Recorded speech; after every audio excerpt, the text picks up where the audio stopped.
Opening bell is brought to you by TD Territory.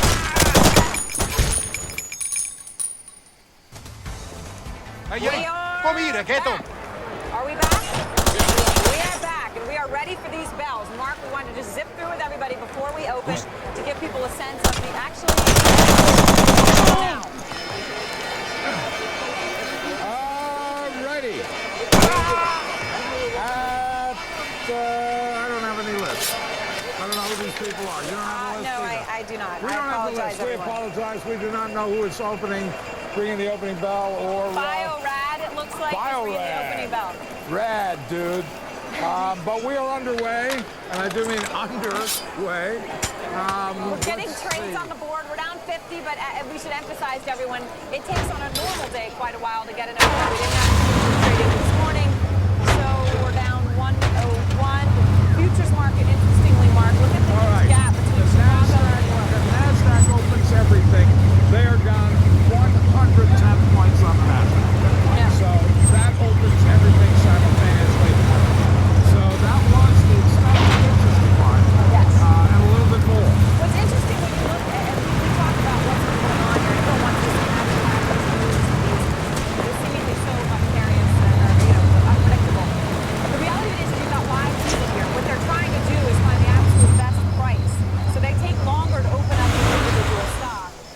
Hypothetically, that could give you a little bit less horrific of an open than you might get if we're going to go ahead and take the electronic trade as indicated in futures and open markets. So really what we're doing is we're waiting for them to open a lot of stocks. But again, I will explain. The NASDAQ, which is a completely electronic exchange, Yes. they open everything at the same time. And so that's a quote-unquote honest price from them right at the open. We opened down 101. We're still down 97, 98. So this is clearly a dramatically lower open for It is stock price. incredible. We're sitting here watching and waiting and watching and waiting. But people are working to get these names open. So let's check in with Mary Thompson. Mary, 223 and counting right now. That's right, 223. That doesn't really tell the whole story again because so many stocks have yet to open. Just to give you an indication as to how some Dow components are trading this morning, we have GE, of course, the parent company of CNBC, trading down $1.30 right now at $17.50 a share. Of course, it's lower open expected, and we are expected to go lower right now off the 252-point decline that we have. Of course, coming into it, we had a global sell-off. We had Japanese stocks down 9%, the Hong Kong markets down 8%, Singapore was down 8%, and of course the sell-offs that we are seeing in Europe today, most of those markets down about 8 or 9% as well.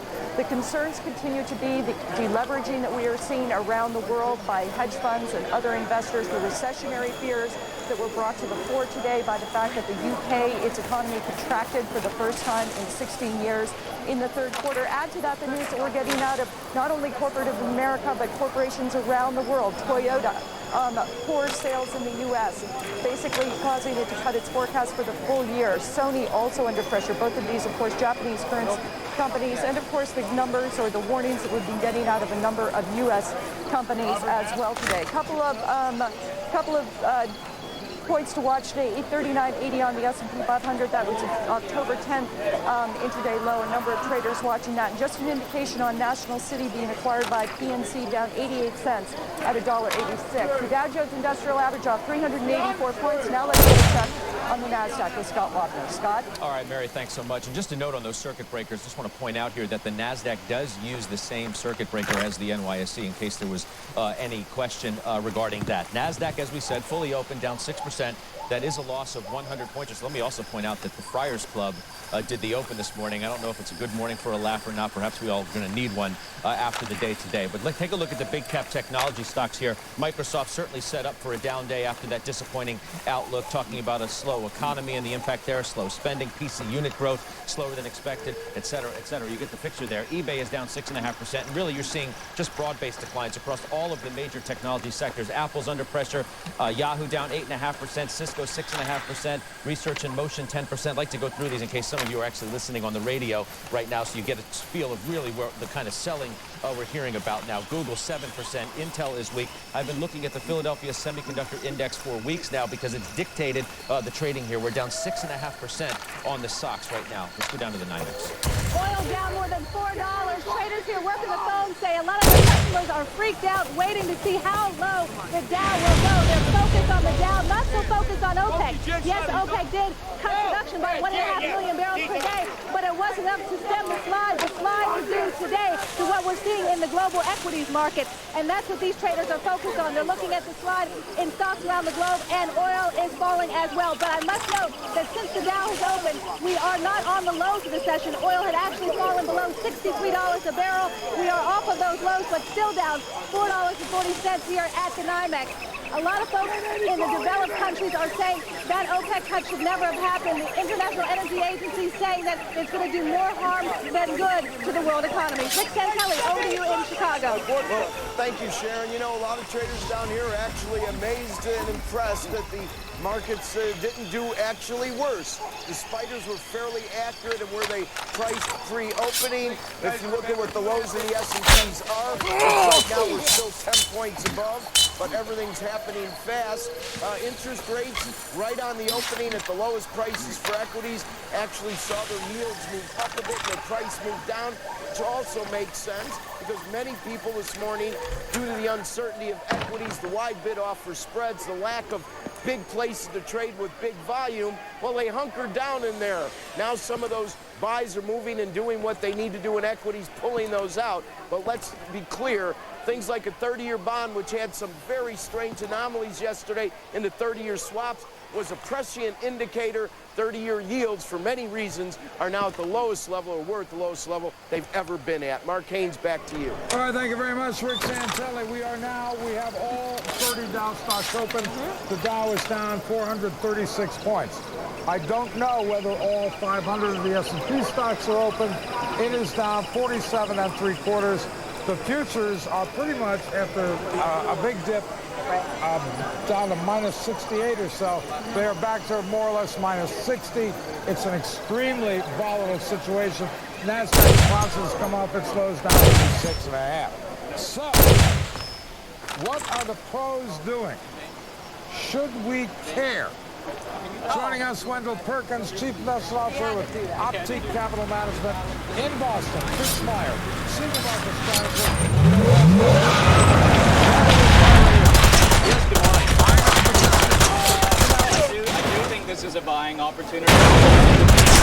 Risk tolerance level on the time horizon. I mean, it's possible as we see multiples continue to contract that this market falls further.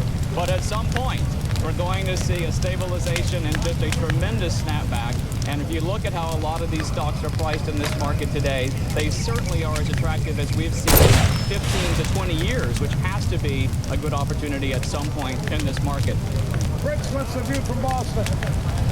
Mark, you just used the word a volatile situation. A couple comments on volatility. First of all, volatility historically has spiked in and around periods of inflection, and that's where I think we are. So I agree with Mr. Perkins. Now, second and most important point on volatility. For stocks as an asset class, volatility is essential, as uncomfortable as that might sound. And the reason for that is volatility is what affords us the opportunity to earn the equity risk premium in stocks long term. The 5 percentage point differential we get in stocks over bonds in the long term. It's due to volatility. Don't let volatility shake you out of the market. Don't let volatility upset you. Let's ride this out and capture the extraordinary value that we see in the market today. Art Cashin is with us, and Art, I want to get a sense from you of perspective here. We were halted, and now we're open, fully open. We're down 405. Is that a sign of a market that is perhaps more stable than you would have thought a couple hours ago? Well, it's certainly not the amount of panic that was indicated in the foreign markets. This is like any other opening in the last 3 weeks. Exactly. You know, we've been down 400, 300, whatever. Yep. They are attempting to rally a little bit too early. I really would like to see a little bit more of a washout. We'll see how they progress as the futures move along. They took care of the first shock.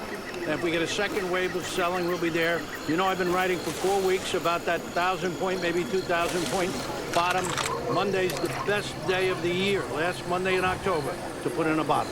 And what is a bottom now? I mean, is that below the 7,882.50 that we saw? I mean, how low is It is the bottom? wherever the market stops selling, okay? That could be 7,400. I was hoping for more clarity. It could be 7,400, could be 7,000, but I'll tell you this. Yes. When they turn, the rally will be jaw-dropping. They will talk about this for generations to come. We're talking about a 1,000-point up move, Art. We had a 1,000-point up day, and it's all gone. That was then. This is now, okay? You got to live in real time. History is good for teaching. What are you going to say to convince Mark here that Mark, who has been sitting in cash for a long time, so he's a very happy man, should jump in? The best time to buy in the market is when we have seen multiples contract to the point that they just basically can't contract any longer, because eventually earnings recover and the multiples recover, and where you get the most powerful returns over time is through earnings recovery and multiple expansion. We've already seen the contraction side. Earnings next year are coming down, but they're not coming down terribly. So there really is real opportunity. That snapback is out there. I do believe that completely. I'm going to follow Bernard Baruch, who said, I'll give you the first 20% and the last 20%. I'll take the 60% in the middle of the bull market. So, you know, I wish you all the luck in the world. I'm waiting for a financial sign than that. Fritz, Wendell, yeah. thank you very much. Oh, wait, hold on. Can I ask one more question? Sure. Fritz, I just want to jump one more question in here, and that's this, though. When Wendell's talking about earnings recovering, earnings will recover if we can keep borrowing and solve this problem that way. But what if we actually literally have to contract dramatically in this economy to pay the debt off? Does that change an earnings recovery and put it way, way out in the future? I don't put it way, way out there, but here's the point on earnings. I think $100 a share on the S&P 500 represents something like normalized earnings power for the companies in the index. Whether it takes 12 months or 18 months, to me, is not so important. Warren Buffett's point was that at 900 on the S&P, divide by 100 in earnings, this market is trading at 9 times forward earnings. That represents terrific value. You can afford to sit around in these stocks and wait for that. All right, Fritz, thank you. Wendell, thanks. Appreciate it. I know you're sneaking in bit by bit. Dollar cost averaging. You know, okay, nine on $100 earnings. Will you guarantee me the $100 No, earnings? that's the problem. No one knows. No. No. Therefore, that whole argument, what are you doing over there? You're supposed to Come on in, Trying Dylan. to give you room. Welcome in, Dylan. How are you? We got Anyway, listen, it's a wake-up call. Anyway, you cut it. In other words, so the market didn't open down with a huge crash. Some people are actually irritated by that in the sense that they wanted the capitulation, and they're sitting here and they're saying, hang on, we're not getting it. But it does either way. What's going on in the stock market, and I know that the two of you know this, is a sideshow to a housing and debt problem in this country, whether we're down 400 now or 1,000 now, until we start to not only deal with the banks, which we did to buy some time. Now, Mark and Aaron, you guys know it, we have to deal with the houses. We have to go directly at the houses. I'm glad you brought that up. That's the real problem. Especially with regard to the credit markets. It's kind of been lost in all the storm and drag about the stock market, but for the last 2 mornings, short rates, the 1-month and 3-month bills, have actually started going down again. I know. They're not supposed to do that. I know. The other aspect here, though, is what you are seeing, the same dynamic that is driving the cascade of selling in the stock market. In other words, as things sell, it makes more people that wouldn't want to sell have to sell, which makes more people want to sell. We are seeing that same dynamic play out in the American housing market, but it is a much slower process because while the three of us can trade stocks 100 times back and forth in a second, it takes months every time I trade stocks. More and more people find themselves at or near undervalued. Their propensity to reach into their pocket, grab their house keys, and leave them on the countertop and walk out goes up. We have to stop that problem in order to stop the rest of it. And it's amazing when you talk about this, and we were hitting on it earlier with Fritz, but it all depends on people's willingness to buy American treasuries in some way, shape, or form to finance our getting out of this problem. If that willingness were to go away, then the only way you have to get out of that problem is a very severe contraction. But that's also and why right now, that's the I question. agree with Either you. one. But that's why I also argue at this point, we went at the bank with the TARP to try to buy a little bit of time to deal with this. We need to go at the houses directly. We need to go at the houses to reduce supply, whether it's the NOSERA plan where you take a deed in and you give it to the bank and now you can rent your house back, whether it's some sort of a housing credit in the military that creates demand for houses. We need a real plan to stabilize the housing market before you'll see any real relief here or anywhere else. Okay, let's bring Matt Nesto into the mix here. What do you got for us, Matt? Guys, you know, I did a piece the other day that was talking about holding support from that low that we hit in both the Dow and the S&P 2 weeks ago exactly. 7882 is the number in the Dow. And